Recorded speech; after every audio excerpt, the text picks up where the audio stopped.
Hello and welcome to my latest video. So in this video I'm going to be showing you how to build the new Seer Skaven model from the new Age of Sigmar box set. So the models in this set are they're basically push fit, and the nice thing about push fit is you don't have too many parts, but there are sometimes a few little kind of idiosyncrasies for push fit models. So we're going to be looking at building the Seer and seeing if there are any issues with the build. It should be pretty straightforward. The sprue that the Seer is on also has another Skaven model on there, and I'll be doing a separate video for him, and that will be the Warlock Engineer. For building the model and clipping him out, so I'm going to be using my Godhand clippers. I have a scalpel, and then I've got some Tamiya extra thin glue and what looks to be the same pot, but is actually Sprue glue. So that's just Tamiya extra thin glue mixed in with the clippings of the sprue. So if I need to fill any gaps, that means that the gap that's filled will be made of exactly the same material as the model itself. So just to start then, I'm going to clip everything out. I don't normally do this when building a model, but because there's so few pieces on this model, it shouldn't be an issue to figure out which part is which from the instructions. But if you're doing a complicated model, then it's probably a good idea not to cut everything out, because you'll struggle to find out or figure out what part goes where.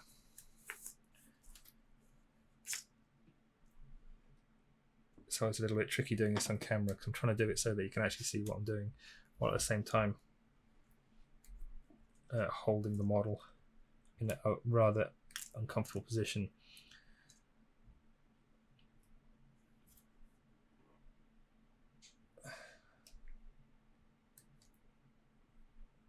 So the reason that I'm starting with the Seer is because I actually want to paint this model first as well. It's the model I'm most excited for from the kit, although the commander model also looks pretty cool. So I'm going to be painting both of those to a nice, like, reasonably high level, but I'm also planning to do a YouTube video on painting all of the Skaven. Now I'm sure there's going to be a few people that seriously doubt my ability to be able to paint a whole army. I'm not going to be using slap chop, but I will be doing some very fast techniques. So it'll be a very different style to my usual way of painting, although I probably will still add a little bit of interest here and there. But because there's a lot of models for the Skaven army, I definitely will have to cut some corners. So here you can see all the pieces, and 1, 2, 3, 4, 5, 6 pieces for the model, not including the base. So, you know, should be quite a simple model to put together. Also, if you're wondering, my nail's yellow because I've been spraying up some Legions Imperialis Imperial Fists. So the first thing is to make sure that you've got all the little nubs off. So I'm going to be building these to maybe a little bit higher standard than I need to, but it's something that I always do. It means it takes a bit longer, and when I paint the army, I'm not going to include the time it takes to build the model, so that might be cheating a bit. But what I tend to find is that if I try and build models quickly, and so I cut corners, and every now and then you miss mold lines or some of these connection points, I always look at the model afterwards when I start painting it, and I'm just never happy to have these bits left on. So I've just come to accept the fact that I have to spend a long time building each model that I do, even if it's only going to be a tabletop piece. If you want, when taking off things like mold lines, you can use, so Games Workshop do some tools that there's like a mold line scraper tool. I'm not overly keen on things like that because, as you can see, you can use a scalpel fine. And the nice thing is, because you can use the scalpel to remove the mold lines, but you can also use it to cut parts on the model. So it's actually quicker because you don't have to change between tools when you do it. The technique to being successful with removing mold lines is to always angle the blade towards you and then push away. Or if you're scraping it towards you, you angle the blade away from you and pull towards you. Never do this. Never cut towards the mold line, because you'll actually cut into the model and you'll make a horrible mess. But if you drag the blade, basically, always angle the blade away from the motion or direction that you're going in. It creates a nice, smooth, even, sort of like it just grinds the mold line off. If you can hear any background noise, that's just my dog enjoying me talking about Skaven.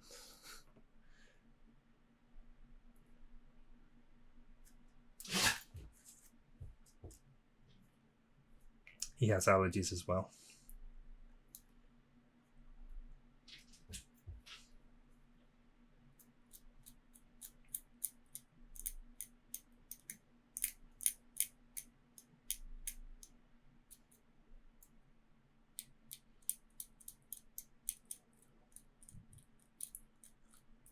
So this will actually be the first time that I'm going to be painting a whole army. I always start out with the intention of painting armies, and I've been wanting to do it for Age of Sigmar for quite a long time. But the problem is with my style of painting and the processes that I go through, and trying to paint so many different models, is it takes a long time. Then I get bored, or there's another new model comes out that I want to work on. So I end up with either lots of half finished pieces or just a unpainted but built army. So in this case, I thought with the new edition being launched, I'll make an effort early on to actually have something that's all built and all painted and ready to go straight away. I mean, I'm not sure if I'm going to manage it or not. I guess we'll see on the videos when I make them. But it will be the first time that, when it's all built and painted, hopefully, it'll be the first time that I actually play Age of Sigmar. So that's... I'm sure a few people are probably calling me a hobby tourist or whatever, because I've never actually played Age of Sigmar before. But I've got a lot of models for it, and I love painting the models, and I know the lore reasonably well. Although I do know much better the lore for the old world, because that's the old Warhammer, because that's the game that I grew up with, and that's the game that I did play a lot of. So I haven't quite transitioned yet. I know Age of Sigmar has been out for quite a long time now, but I, to my shame, have never actually played a game of it.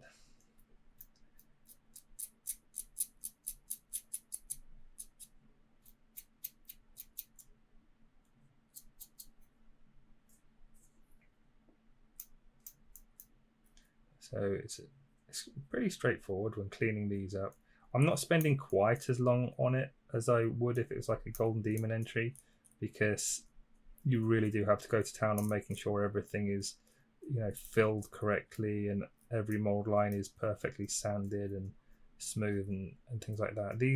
This is just going over every mold line and making sure it's had some attention. Sometimes from certain angles you'll still be able to see little bits here and there where it's not absolutely perfect, but I think I'll be able to get away with that kind of thing, that I won't be too annoyed as long as there's nothing very prominent and out of place looking. I know a lot of people don't, certain things like the mold lines on this tail, they're very fine and light, so you wouldn't really see them, especially the underside section here. You really can't see that much of it at all when the model will be built. So I could ignore these if my brain would let me, but it's just not going to happen.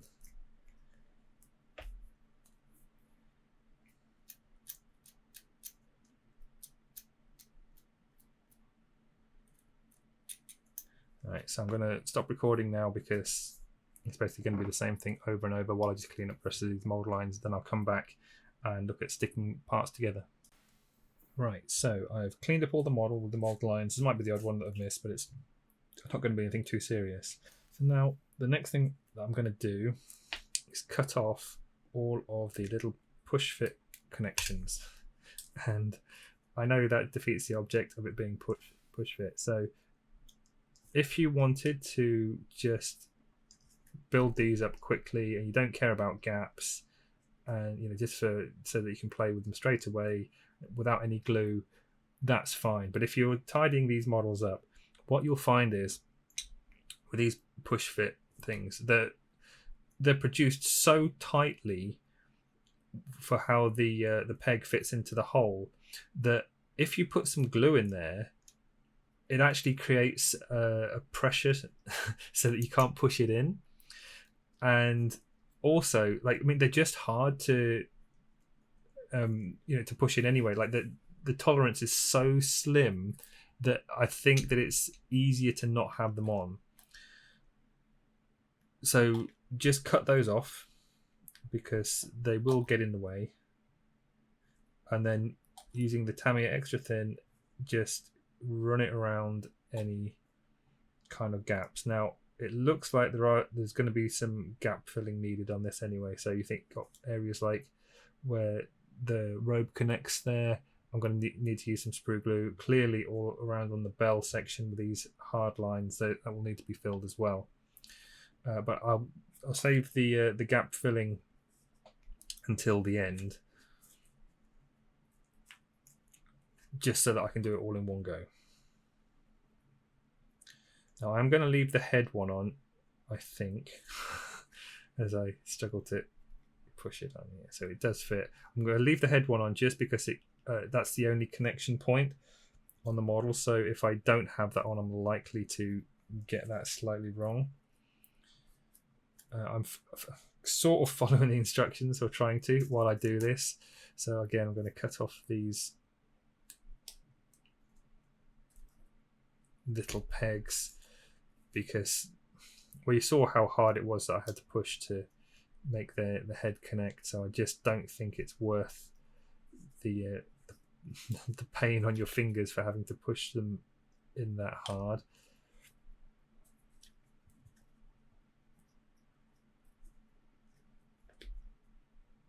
So the capillary action of the glue will just pull it all the way around inside all the connection points. So you don't have to glue it before you put it together. You can literally just push the model and then put a dab of glue on and it'll run all the way around. You can see there's lots of sort of scraped bits where I've been with a knife. You can also use the glue just to quickly rub over those sections and you'll see they'll just melt away instantly. It'll look a little bit messy to start with as the glue dries because it'll dry shiny. So it might not look as nice as if you had cleaned it up without using the glue, but when you put the primer on top, that all becomes invisible anyway. Just be a little bit careful if you're doing that. Really, you should do that at the end. Don't do it now like I did.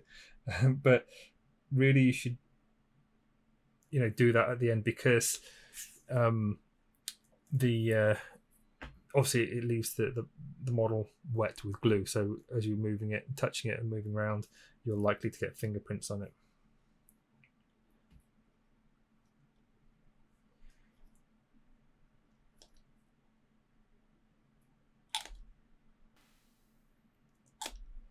So just make sure everything lines up nice and neatly. Put a bit of pressure on it as well. So what happens is, the glue melts the plastic, and if you put a little bit of pressure after you've applied the glue, you will sort of push the plastic into each other, so it'll melt together and you'll get like a very close fit. And hopefully on some of these sections where there's a gap, if you push a little bit when you just put the glue on, the gap will actually fill in. It doesn't happen all the time, and you have to be a bit careful because if you push too hard, you can actually misalign parts of the model as well. but it is a nice little trick just to save you filling some of the very fine connection points if they already line up really neatly.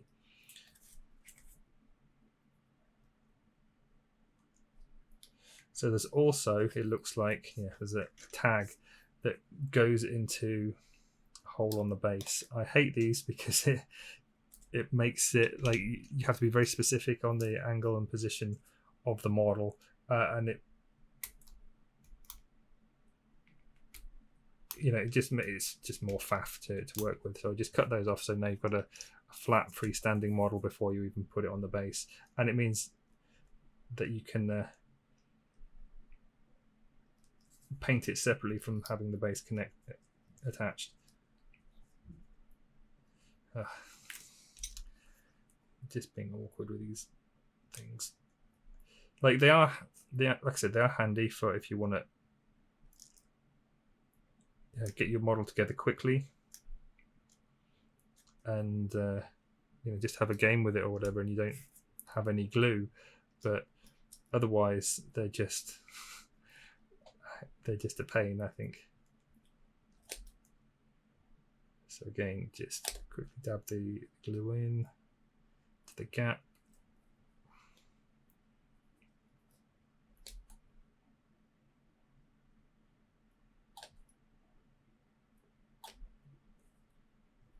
Just push.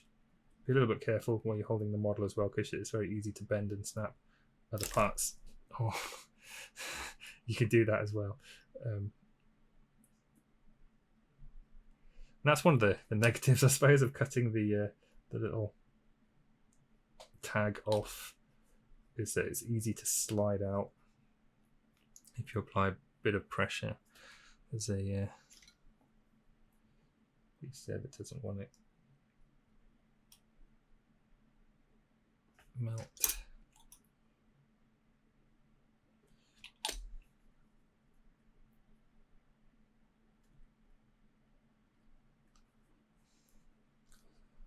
So there's the model stuck together, and then I'm just going to pause the video while I just clean up all the dust and things off it, and then I'm going to fill in with the sprue glue.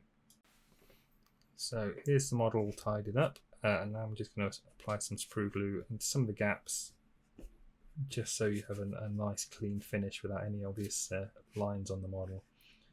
Be a little bit careful when using sprue glue, because when you apply it to the model, you can't remove it. So it's kind of like if you apply this all over his face, you've just melted his face. It is more like, it's a very quick and easy way of filling gaps, but you just have to be slightly cautious with how you apply it. And as I said, it's just Tamiya extra thin glue mixed with plastic sprue bits, and you can have like different consistencies for it. So like if you want it a little bit thicker, it's easier to fill the gap, because there is an element of evaporation when you leave it to dry. So it might be a case of you apply it and think, oh, that looks fine, it's I've filled the gap, but then as it dries out, it parts of it evaporate, and you will end up with like a very soft kind of indentation left where the join line is.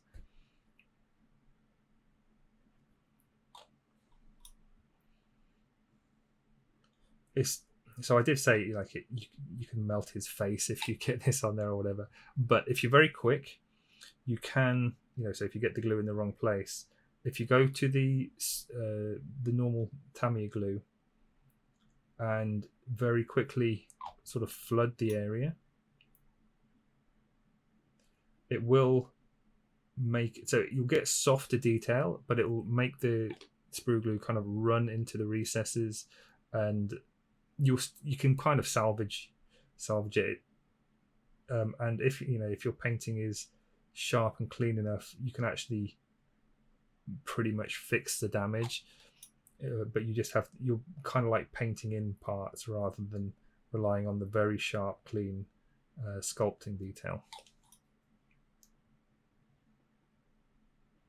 So you can see I apply the sprue glue, then I go back with the extra thin and just kind of soften it at the edges. So it might look a bit like I'm just blobbing it all over, but it's just so that you get like a soft transition between the sprue glue and the plastic on the model.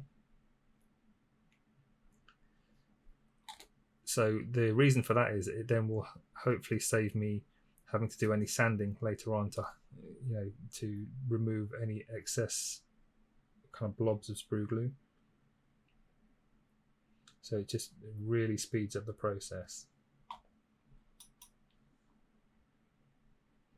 I have to say as well, you probably want to do this in a ventilated area because you are obviously using toxic substances. You will also find as you apply the sprue glue, you get like these little strands of glue.